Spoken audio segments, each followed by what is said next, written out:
बिस्मिल्लाहिर्रहमानिर्रहीम। Welcome to my YouTube channel Aamir Shakoor. आज हमारा टॉपिक है statement of changes in equity. इससे पहले वीडियोस लेक्चर में हमने statement of profit and loss की बात की, स्टेटमेंट ऑफ फाइनेंशियल पोजीशन की बात की, लास्ट लेक्चर में हमने स्टेटमेंट ऑफ कैश फ्लो की बात की। तो हमारे पास आज फोर्थ एलिमेंट है फाइनेंशियल स्टेटमेंट्स का, वो है statement of changes in equity. और फिर पांचवा जो एलिमेंट होता है वो होता है नोट्स। तो आज हम चौथा एलिमेंट बात करने लगे हैं statement of changes in equity. तो पहले इक्विटी को समझ लिया जाए कि इक्विटी क्या है। अगर हमने सोल ट्रेडर देखा था तो वहां पे हम एक वर्ड यूज करते थे कैपिटल का। जब हम पार्टनरशिप में आए तो पार्टनरशिप में भी हम कैपिटल ही देखते थे, current account and capital. But जब हम कंपनी की बात करते हैं तो वहां पे कैपिटल का वर्ड नहीं यूज किया जाता, वहां पे इक्विटी का वर्ड यूज किया जाता। तो इक्विटी क्या होती है? Share capital plus all reserves, जिसमें कैपिटल रिजर्व्स भी हैं, रेवेन्यू रिजर्व्स भी हैं। अगर इसको और आसान किया जाए तो इक्विटी का मतलब क्या है? हर वो चीज जो किससे रिलेटेड है? शेयर होल्डर से रिलेटेड है, जिसमें शेयर कैपिटल है, शेयर प्रीमियम है, रीवैल्यूएशन रिजर्व्स हैं, जिसमें रिटेन अर्निंग्स हैं। तो आज हम बात करने लगे हैं इसके फॉर्मेट के ऊपर बात करेंगे। और जिस तरह के हमने लास्ट वीडियो में भी बात की थी कि इसका जो स्टैंडर्ड है वो कौन सा स्टैंडर्ड है? IAS 1 presentation of financial statement. अब जितने भी हमारे पास एलिमेंट्स हैं, जिस तरह भी हमने बात की कि 5 एलिमेंट्स हैं, प्रॉफिट एंड लॉस या other comprehensive income and other comprehensive income, financial position, cash flow पे सेपरेट स्टैंडर्ड था IAS 7, और चेंजेस इन इक्विटी। तो statement of changes in equity, सबसे पहले हमें इक्विटी का पता होना चाहिए, वो हमने अभी डिस्कस कर लिया। Statement of changes in equity. देखिए, हमें ये statement of changes in equity क्यों बनानी होती है? Statement of changes in equity, अगर हम शेयर होल्डर को लास्ट ईयर हमने बताया कि आपका कैपिटल 15,000 है, इस साल हम कह रहे हैं 30,000 है, पिछली दफा रिटेन अर्निंग 20 थी, इस दफा 50 है, तो हम ये जो क्लोजिंग वैल्यू होती है स्टेटमेंट ऑफ फाइनेंशियल पोजीशन में, क्या होता है? क्लोजिंग वैल्यूज होती हैं। हम शेयर होल्डर को ये बताते हैं कि जो आपके रिजर्व्स में, आपके कैपिटल में जो चेंजेस आ रही हैं ड्यूरिंग द पीरियड, वो किस वजह से आई हैं। तो ये एक जगह देखें, जो क्योंकि मेन जो यूजर है, जो फाइनेंशियल स्टेटमेंट का मेन यूजर है, वो कौन है? वो शेयर होल्डर है। हम किसके लिए बना रहे हैं? शेयर होल्डर के लिए बना रहे हैं। तो शेयर होल्डर को हम एक सेपरेट स्टेटमेंट भी देते हैं कि ये शेयर होल्डर, ये आपके लिए है, ये आपने जो साल के शुरू में जो आपके पास इक्विटी थी और ये जो चेंजेस आई हैं पूरे साल में, ये किस वजह से आई हैं, रिजर्व्स में क्या चेंजेस आई हैं। तो हम सबसे पहले क्या लिखेंगे? हम अपना ओपनिंग बैलेंस लिखेंगे। किसका? शेयर कैपिटल का, शेयर प्रीमियम का, रीवैल्यूएशन रिजर्व का, रिटेन अर्निंग का,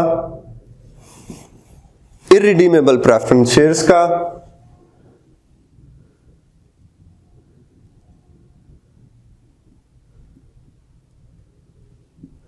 और टोटल।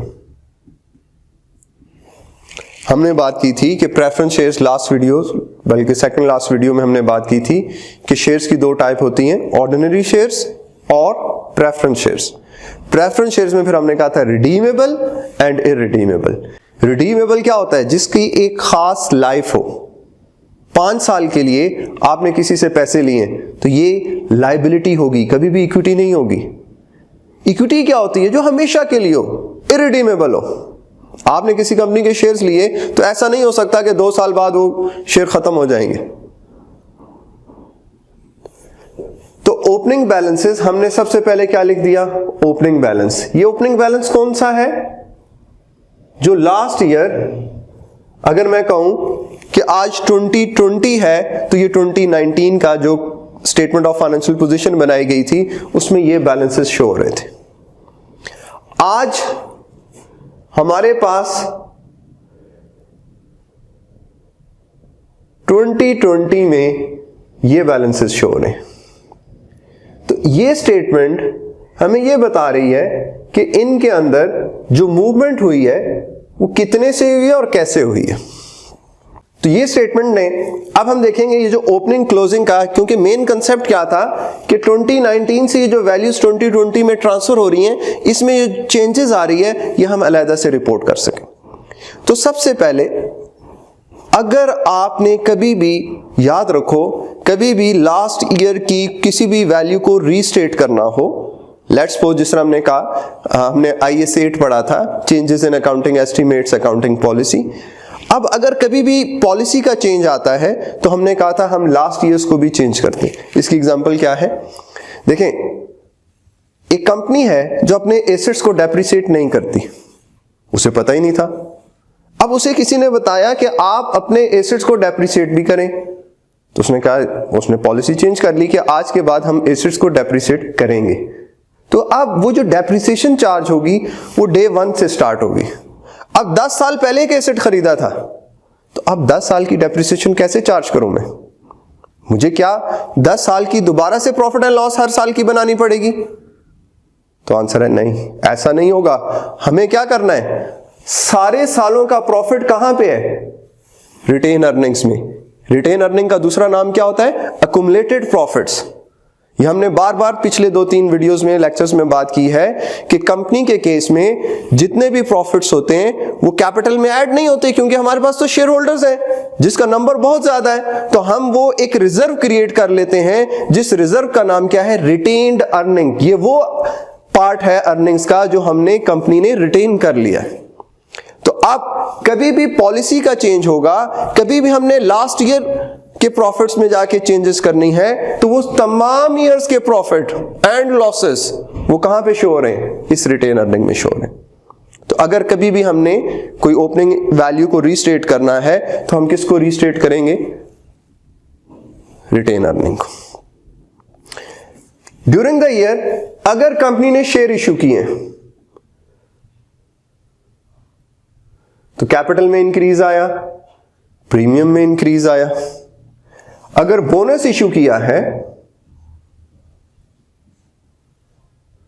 कैपिटल में इंक्रीज आया, प्रीमियम में डिक्रीज आया, जो कि हमने लास्ट वीडियो में बात भी की थी कि प्रीमियम क्या होता है? जब 2 रुपए का शेयर 5 रुपए का कंपनी इश्यू कर रही है, जो एक्स्ट्रा प्रीमियम कहते हैं किसको? एक्स्ट्रा को। तो जो $3 एक्स्ट्रा चार्ज किए वो क्या है? प्रीमियम है। और ये कौन सा रिजर्व होता है? ये कैपिटल रिजर्व होता है। और कैपिटल रिजर्व्स क्या होते हैं? Non distributable. इसमें से कभी भी डिविडेंड नहीं दिया जा सकता। फिर अगर ड्यूरिंग द ईयर हमारे एसेट्स, कोई भी एसेट रीवैल्यू हुआ है, अगर इंक्रीज हुआ है ऐड हो जाएगा, डिक्रीज हुआ है रीवैल्यूएशन की वजह से वैल्यू में कमी आई है माइनस हो जाएगा। अब रीवैल्यूएशन रिजर्व भी कैपिटल रिजर्व्स होते हैं, यहां से भी हम डिविडेंड नहीं दे सकते। ना डिविडेंड हम प्रीमियम से दे सकते हैं, ना डिविडेंड हम रीवैल्यूएशन रिजर्व से दे सकते हैं। तो फिर ये डिविडेंड कहां से देंगे? ये डिविडेंड रेवेन्यू रिजर्व से देंगे। और रेवेन्यू रिजर्व क्या है? Retained earnings. तो जब भी कंपनी डिविडेंड पे करेगी तो डिविडेंड पेड हम कहां से करेंगे? Retained earnings. और इस साल का जितना भी प्रॉफिट है वो कहां पे ऐड होगा? रिटेन अर्निंग्स में। तो अगर मैं इसकी डबल एंट्री देखूं कि डिविडेंड जब पे किया जाता है तो डबल एंट्री क्या होगी? Debit retained earnings, credit cash या बैंक। तो आप देखें, opening retained earning plus profit, किसी भी कंपनी का जितना भी प्रॉफिट हो रहा है वो कहां पे ऐड हो रहा है? रिटेन अर्निंग्स में। और जितना डिविडेंड दे दिया वो माइनस हो गया। तो अब हमारे पास ये क्लोजिंग रिटेन अर्निंग है जो 2020 की मेरी स्टेटमेंट ऑफ फाइनेंशियल पोजीशन में रिपोर्ट हो रही होगी। तो अब मुझे पता चला कि मेरे ओपनिंग कैपिटल से ये क्लोजिंग कैसे आ गया। मैंने कैश भी इशू किया, मैंने बोनस इशू किया, मैंने during the period right issue किया, ये मेरा प्रीमियम था, इस प्रीमियम में इंक्रीज आ गया। कैसे आ गया? जब कैश इशू मैंने किया तो कैश इशू करने पे बुक वैल्यू से जितना भी मैंने एक्स्ट्रा चार्ज किया वो प्रीमियम में ऐड हो गया। और इसी तरह जब मैंने बोनस इशू किया, बोनस इशू से मेरा प्रीमियम कम हो गया। अगर ड्यूरिंग द ईयर मैंने अपने एसेट्स को रीवैल्यू किया, वो अपवर्ड गए या डाउनवर्ड गए, तो आज मेरे पास रीवैल्यूएशन ये है। इसी तरह स्टार्ट में रिटेन अर्निंग मेरे पास एक्स अमाउंट थी, प्रॉफिट ऐड हुआ, डिविडेंड्स पे किए, माइनस हुए, तो आज क्लोजिंग रिटेन अर्निंग ये है। और इसी तरह अगर प्रेफरेंस शेयर्स हैं, उन्हें मैंने कोई डिविडेंड पे किया तो वो यहां से माइनस हो जाएगा, बल्कि वो डिविडेंड पेड सारा का सारा रिटेन अर्निंग से ही माइनस होगा। यहां पे हमारे पास ओपनिंग वैल्यू थी, अगर हमने कोई मजीद इरिडीमेबल प्रेफरेंस शेयर इशू किए हैं तो वो इधर ऐड हो जाएंगे या लेस हो जाएंगे अगर हमने वापस किए। और ये हमारे पास total increase decrease during the period है। ये टोटल इक्विटी है एट द एंड, ये टोटल थी एट द स्टार्ट। और ये हमारे पास क्लोजिंग बैलेंसेस हैं जो हमारी current year statement of financial position में रिकॉर्ड किए जाएंगे। तो ये हमारे पास एक छोटा सा फॉर्मेट है statement of changes in equity का, जो कि रेलेवेंट है एफएफए में, एफआर के पेपर में, दोनों में ये जरूर, और एसबीआर में भी जरूर पूछा जा सकता है। आपको बनाना कब पड़ता है? एफआर के पेपर में जरूर बनाना पड़ता है। एफएफए के पेपर में वो पूछता है कि बताओ which of the following would be part of statement of changes in equity. क्या चीज statement of changes in equity में लिखी जाएगी, कौन सी चीज पार्ट होगी, कौन सी चीज पार्ट नहीं होगी। तो सबसे पहले आपको क्या पता होना चाहिए? Elements of equity, her element statement of changes in equity में आएगा। स्टिल अगर आपको कोई इशू है तो आप कमेंट कर सकते हैं।